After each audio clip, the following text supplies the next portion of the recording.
ہمارا بہار زمانہ قدیم سے ہی دنیا کی تاریخ میں سرزمین بہار کی عظمت کا اعتراف کیا جاتا رہا ہے۔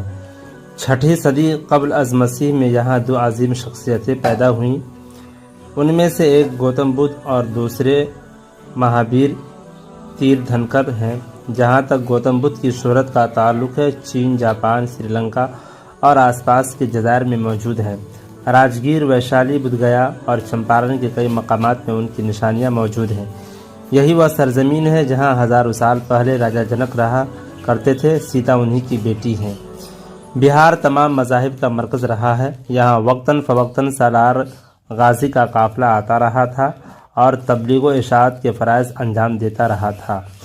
حضرت تاج فقیہ اور حضرت مخدوم شرف الدین یحییٰ منیری یہاں تشریف لے آئے اور یہیں کے ہو رہے۔ بزرگان دین نے بھی اس طرح